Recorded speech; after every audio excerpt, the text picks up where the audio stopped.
नमस्कार, मैं हूं अंकुर और आप देख रहे हैं सत्य हिंदी का न्यूज बुलेटिन। एक नजर अब तक की सुर्खियों पर। अमेरिकी कांग्रेस की एक स्वतंत्र अनुसंधान शाखा की रिपोर्ट में कहा गया है कि इस वर्ष लागू नागरिकता संशोधन अधिनियम यानी CAA के कुछ प्रावधान भारतीय संविधान का उल्लंघन हो सकते हैं। कांग्रेशनल रिसर्च सर्विस की रिपोर्ट के अनुसार CAA के प्रमुख प्रावधान मुसलमानों को छोड़कर 3 देशों के 6 धर्मों के अप्रवासियों को नागरिकता देना भारतीय संविधान के कुछ अनुच्छेदों का उल्लंघन है। रिपोर्ट में चिंता जताती है कि राष्ट्रीय नागरिक रजिस्टर यानी NRC के साथ मिलकर CAA भारत की मुस्लिम आबादी के अधिकारों को खतरे में डाल सकता है। कांग्रेस नेता इमरान प्रतापगढ़ी ने कहा है कि दिल्ली में इंडिया गठबंधन की सरकार बनने जा रही है। मीडिया में बीजेपी जीत रही है और जमीन पर इंडिया गठबंधन जीत रहा है। पहले चरण के चुनाव में ही नरेंद्र मोदी का चेहरा उतर गया है, अमित शाह की जुबान लड़खड़ा रही है, लेकिन इंडिया गठबंधन के नेता अभी भी दहाड़ रहे हैं। इस चुनाव में बीजेपी के लिए कुछ भी नहीं है। प्रधानमंत्री जी अभी तो झूठ बोल रहे हैं, लेकिन अगले चरण के चुनाव में वो रोने भी लगेंगे, क्योंकि PM मोदी एक्टिंग कमाल की करते हैं। लोकसभा चुनाव के बीच बीजेपी के लिए गुजरात से अच्छी खबर आई है। सूरत लोकसभा सीट से कांग्रेस उम्मीदवार का नामांकन रद्द होने के बाद बाकी बचे 8 उम्मीदवारों ने भी अपने नाम वापस ले लिए हैं। इसके बाद बीजेपी की निर्विरोध जीत तय हो गई है। इसके साथ ही लोकसभा चुनाव में बीजेपी का खाता खुल गया है। यहां से भाजपा उम्मीदवार मुकेश दलाल हैं। गुजरात के सूरत में बीजेपी नेता की निर्विरोध जीत पर कांग्रेस नेता जयराम रमेश ने कहा है कि लोकतंत्र खतरे में है। आप क्रोनोलॉजी समझिए। सूरत जिला निर्वाचन अधिकारी ने कांग्रेस प्रत्याशी नीलेश कुंभानी का नामांकन रद्द कर दिया। समान आधार पर अधिकारियों ने सूरत से कांग्रेस के सब्स्टिट्यूट कैंडिडेट सुरेश पटसाला के नामांकन को खारिज कर दिया। कांग्रेस पार्टी बिना उम्मीदवार के रह गई है। बीजेपी प्रत्याशी मुकेश दलाल को छोड़कर बाकी सभी उम्मीदवारों ने अपना नामांकन वापस ले लिया। 7 मई 2024 को मतदान से लगभग 2 सप्ताह पहले 22 अप्रैल को सूरत लोकसभा सीट से भाजपा उम्मीदवार को निर्विरोध निर्वाचित घोषित किया गया। मोदी के अन्यायकाल में MSME मालिकों और व्यवसायियों के संकट और गुस्से ने भाजपा को इतनी बुरी तरह से डरा दिया है कि वो सूरत लोकसभा को मैच फिक्स करने का प्रयास कर रहे हैं, जिसे उन्होंने 1984 के लोकसभा चुनाव के बाद से लगातार जीता है। हमारे चुनाव, हमारा लोकतंत्र, बाबा साहब अम्बेडकर का संविधान सभी खतरे में हैं। ये हमारे जीवन काल का सबसे महत्वपूर्ण चुनाव है। सूरत में कांग्रेस प्रत्याशी का नामांकन रद्द कर दिया गया और बीजेपी के उम्मीदवार निर्विरोध जीत गया। इस पर राहुल गांधी ने कहा है कि तानाशाह की असली सूरत एक बार फिर देश के सामने है। जनता से अपना नेता चुनने का अधिकार छीन लेना बाबा साहेब अम्बेडकर के संविधान को खत्म करने की तरफ बढ़ाया एक और कदम है। मैं एक बार फिर कह रहा हूँ, ये सिर्फ सरकार बनाने का चुनाव नहीं है, ये देश को बचाने का चुनाव है, संविधान की रक्षा का चुनाव है। आज कांग्रेस के डेलीगेशन ने चुनाव आयोग से मुलाकात की और PM मोदी के बयानों पर कार्रवाई करने का आग्रह किया। पार्टी ने कहा कि PM मोदी के बयान विभाजनकारी और दुर्भावनापूर्ण हैं। कांग्रेस नेता अभिषेक मनु सिंघवी ने कहा कि PM मोदी ने एक समुदाय का नाम लिया, धर्म के बारे में खुलकर बात की। उन्होंने सांप्रदायिक और समुदाय के बारे में खुलकर बात की। उन्होंने स्पष्ट रूप से धारा 123 का उल्लंघन किया है। उनके खिलाफ किसी भी अन्य के मामले की तरह उचित कार्रवाई शीघ्र ही की जाए। PM मोदी के सांप्रदायिक बयान पर बवाल मचा हुआ है। लोग ये पूछ रहे हैं कि ऐसा क्या हो रहा है कि चुनाव में जो PM मोदी को इस स्तर पर उतरना पड़ा है। बता दें, PM मोदी ने कल कहा था कि कांग्रेस ने कहा था कि देश की संपत्ति पर पहला अधिकार मुसलमानों का है। इसका मतलब ये संपत्ति इकट्ठी कर किसको बांटेंगे? जिनके ज़्यादा बच्चे हैं उनको बांटेंगे, घुसपैठियों को बांटेंगे। ये कांग्रेस का मैनिफेस्टो कह रहा है कि माताओं बहनों के सोने का हिसाब करेंगे, जानकारी लेंगे और फिर संपत्ति को बांट देंगे। और उनको बांटेंगे जिनको मनमोहन सिंह की सरकार ने कहा था कि संपत्ति पर पहला अधिकार मुसलमानों का है।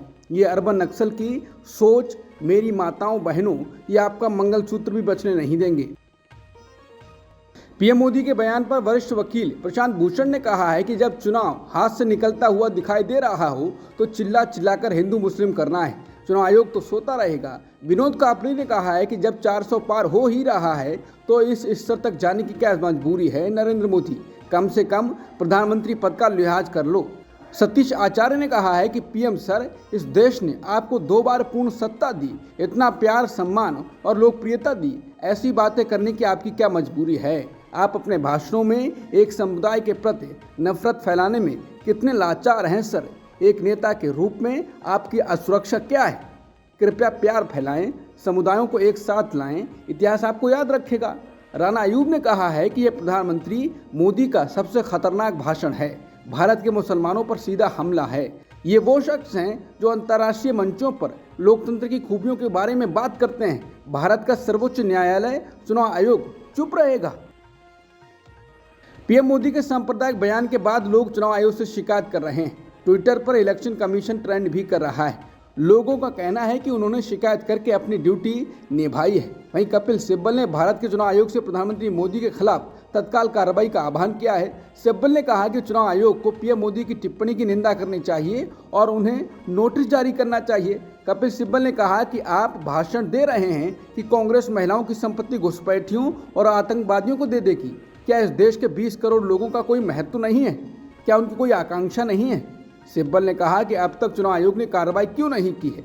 उन्होंने कहा कि इतनी गिरावट राजनीति में आ जाए ना तो हुआ है हिंदुस्तान की राजनीति में, न मैं चाहता हूं कि ऐसा हो। उन्होंने कहा कि चुनाव आयोग को ये नहीं भूलना चाहिए कि उसने संविधान की शपथ ली है। भेदभाव के साथ ऐसे भाषणों का साथ देंगे क्या? राहुल गांधी ने कहा कि देश में बेरोजगारी और महंगाई का पीक है और नरेंद्र मोदी कहते हैं कि सब कुछ ठीक है। उनके पास मुद्दों से भटकाने की नई नई तकनीक है, पर झूठ के कारोबार का अंत अब नजदीक है। एआईएमआईएम प्रमुख असदुद्दीन ओवैसी ने पीएम मोदी की रविवार को मुसलमानों पर की गई टिप्पणी पर प्रतिक्रिया दी। ओवैसी का कहना है कि पीएम मोदी की बस एक ही गारंटी है और वो ये है कि भारत के मुसलमानों को गालियां दो और वोट बटोरो। उन्होंने एक्स पर लिखा कि आज मुसलमानों को घुसपैठिया बुलाया गया और कहा कि उनके ज़्यादा बच्चे होते हैं। 2002 से लेकर अब तक मोदी की बस एक ही गारंटी रही है, भारत के मुसलमानों को गालियां दो और वोट बटोरो। प्रधानमंत्री नरेंद्र मोदी ने उत्तर प्रदेश के अलीगढ़ में फिर ऐसी बातें कही जिनको लोग कह रहे हैं कि कोई सिर पैर की बात नहीं है। उन्होंने कहा कि कांग्रेस के शहजादे का कहना है कि उनकी सरकार आई तो कौन कितना कमाता है, किसके पास कितनी प्रॉपर्टी है, कितना धन है, कितने मकान हैं, इसकी जांच कराई जाएगी।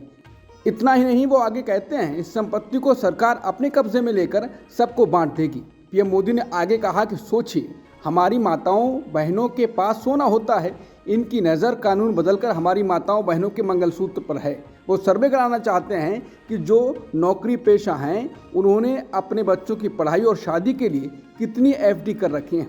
प्रधानमंत्री ने आगे कहा कि किसके पास कितने वाहन और ज़मीन है उसकी भी जांच होगी। कांग्रेस इसका सर्वे कराएगी और फिर कांग्रेस कब्जा करेगी। अगर आपका गांव में पुराना पैतृक घर है, अपने बच्चों की ज़रूरत के लिए शहर में छोटा फ्लैट ले लिया तो आपका घर छीन लिया जाएगा। ये माओवादी और कम्युनिस्ट सोच है।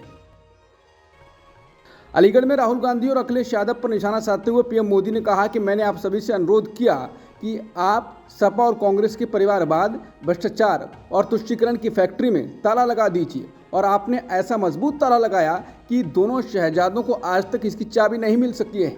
आज मैं अलीगढ़ की जनता को हाथरस के मेरे भाई बहनों को फिर एक बार प्रार्थना करने आया हूँ। अच्छे भविष्य के विकसित भारत की चाबी भी आपके ही पास है। अब देश को गरीबी से पूरी तरह से मुक्त करने का समय आ गया है। भ्रष्टाचार को पूरी तरह से मुक्त कराने का समय आ गया है। प्रधानमंत्री मोदी ने अलीगढ़ में कहा कि कांग्रेस और सपा जैसी पार्टियों ने मुसलमानों के लिए कभी कुछ नहीं किया। प्रधानमंत्री मोदी ने कहा, कांग्रेस और सपा जैसी पार्टियों ने हमेशा तुष्टीकरण की राजनीति की और मुसलमानों के राजनीतिक, सामाजिक, आर्थिक उत्थान के लिए कभी कुछ नहीं किया। प्रधानमंत्री मोदी ने कहा कि जब मैं पसमानदा मुसलमानों की मुसीबत की चर्चा करता हूं तो इनके बाल खड़े हो जाते हैं, क्योंकि ऊपर के लोगों ने मलाई खाई और पसमानदा मुसलमानों को उनके हालात पर जीने के लिए मजबूर कर दिया गया। पीएम मोदी के द्वारा कांग्रेस के घोषणा पत्र को मुस्लिम लीग का बताने पर कांग्रेस अध्यक्ष खड़गे ने पलटवार किया है। उन्होंने कहा है कि हर महिला को सालाना 1 लाख रुपए देना मुस्लिम लीग का कार्यक्रम है। युवाओं को नौकरी देना, उन्हें प्रशिक्षण देना और प्रशिक्षण के लिए 1 लाख रुपए देना, क्या ये मुस्लिम लीग का कार्यक्रम है? हमने सबके लिए 25 गारंटी दी हैं। गरीबों के लिए हैं, महिलाओं के लिए हैं, युवाओं के लिए हैं, दलितों के लिए हैं, हमने सबके लिए दी हैं। उद्धव ठाकरे गुट की शिवसेना की नेता प्रियंका चतुर्वेदी ने कहा है कि प्रधानमंत्री मोदी जी, आपके शासनकाल में बढ़ती महंगाई और बेरोजगारी के कारण महिलाओं और बहनों को अपना घर चलाने के लिए मंगलसूत्र तक गिरवी रखना पड़ा है। इंडिया की सरकार बनेगी तो सबसे पहले माताओं और बहनों का सम्मान फिर से बहाल करने का काम होगा, उनको न्याय दिया जाएगा। अब की बार भाजपा तड़ीपार तय है। योगेंद्र यादव ने कहा कि सबसे महत्वपूर्ण बात यह है कि पिछले चुनाव में जिन क्षेत्रों में बीजेपी का दबदबा था उन्हीं इलाकों में इस चुनाव में मतदान प्रतिशत बहुत ज़्यादा घटा है। कुछ वोटर्स ने मोदी का साथ नहीं छोड़ा तो कुछ ने मोदी का साथ छोड़ इंडिया के साथ हो लिए, लेकिन कुछ हैं वो विपक्ष को तो वोट नहीं देंगे लेकिन घर बैठ गए। देश में बड़ी संख्या में जिन्होंने पिछली बार बीजेपी को वोट दिया लेकिन इस बार घर में रहे, वोट ही नहीं दिया।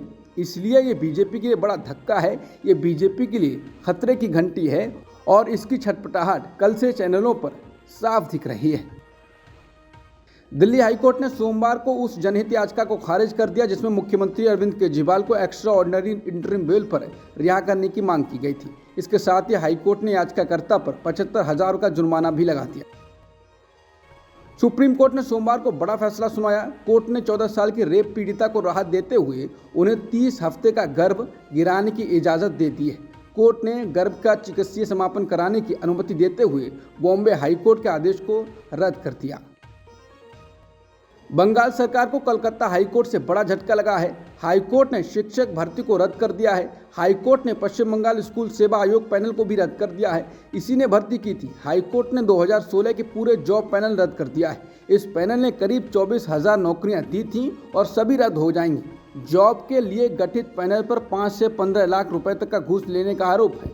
बता दें कि इस मामले में कई गिरफ्तारियां भी हो चुके हैं। इस मामले में तत्कालीन शिक्षा मंत्री रहे पार्थ चैटर्जी को भी गिरफ्तार किया जा चुका है। गजा की सिविल डिफेंस एजेंसी का कहना है कि खान यूनिस के नासिर अस्पताल से अब तक 200 लोगों के शव बरामद किए जा चुके हैं। ये शव एक सामूहिक कब्र में दफनाए गए थे। हमास संचालित इस एजेंसी का कहना है ये शव अस्पताल के बरामदे में दफनाए गए थे।